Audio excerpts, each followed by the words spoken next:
Title: Carney says, phone is ringing off the hook, as Canada balances U.S. pressure with global trade hopes. Date: July 2025. By True North News Canada Desk. Huntsville, ON. Canadian Prime Minister Mark Carney has declared that Canada's phone is ringing off the hook, highlighting an unexpected silver lining as his government navigates turbulent trade negotiations with the United States. Speaking to reporters after a key meeting with provincial premiers, Carney emphasized that multiple nations are approaching Canada with trade offers, even as he stands firm against a rushed deal with Washington. "We're not going to accept a deal at any cost," Carney said firmly. "It has to be the best deal for Canadians. Nothing less." His remarks come as the August 1 deadline approaches for a new Canada-US trade and defense agreement. Failing to reach a deal could result in fresh U.S. tariffs on Canadian goods. Firm on principles, Carney's stance was clear. While Canada is committed to negotiating in good faith, it will not sacrifice long-term national interest for short-term relief. "We'll sign a deal only if it benefits all Canadians, our workers, our industries, our farmers," he said. Nova Scotia Premier Tim Houston echoed the Prime Minister's caution, saying, "If we rush into a deal by August 1 just to meet a deadline, we might end up regretting it." Tariffs now seen as inevitable. In a notable shift from earlier optimism, Carney admitted this week that tariffs are likely to be part of any future agreement with the United States. "Let's be honest. Washington is not showing signs that it will waive tariffs altogether," he said, citing weeks of stalled talks and conflicting signals from President Trump's administration. Canada had earlier rolled back its proposed digital services tax on U.S. tech giants in an effort to de-escalate tensions. This move, while controversial at home, was seen as a key step toward reopening talks in Washington. Global interest in Canadian trade.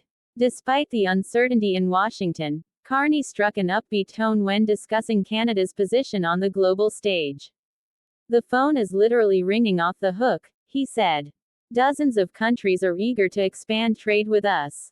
They see Canada as a stable, reliable partner." According to government sources, over 80 bilateral trade meetings have taken place since Carney took office.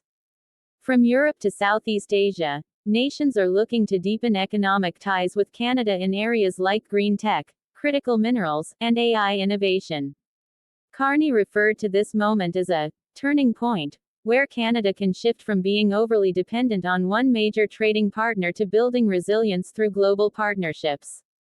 Uniting the provinces. Domestically, Carney is urging provincial leaders to eliminate trade barriers between provinces and strengthen internal markets. He praised recent moves by Alberta and British Columbia to simplify logistics for trucking and grain movement. "Canadians can be each other's best customers," Carney said. "We need to tear down the walls between our provinces and grow stronger together." Ontario Premier Doug Ford voiced full support, stating, "If the U.S. imposes tariffs, we must be ready to respond, dollar for dollar, product for product." Strategic diplomacy. Carney's diplomacy hasn't just focused on the U.S. He personally invited Indian Prime Minister Narendra Modi to the June G7 summit, signaling Canada's broader international ambitions. He also hosted sideline meetings with European and Asian leaders to set the stage for new trade agreements. Meanwhile, Canadian Trade Minister Dominic LeBlanc remains in Washington this week in high-stakes negotiations.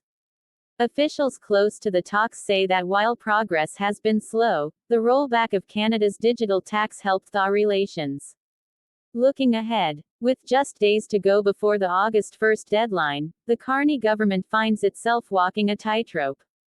On one side is mounting pressure from the U.S. to comply with tough demands. On the other is an opportunity to redefine Canada's global trade future. Carney summed it up best. "This is not just about tariffs. It's about who we,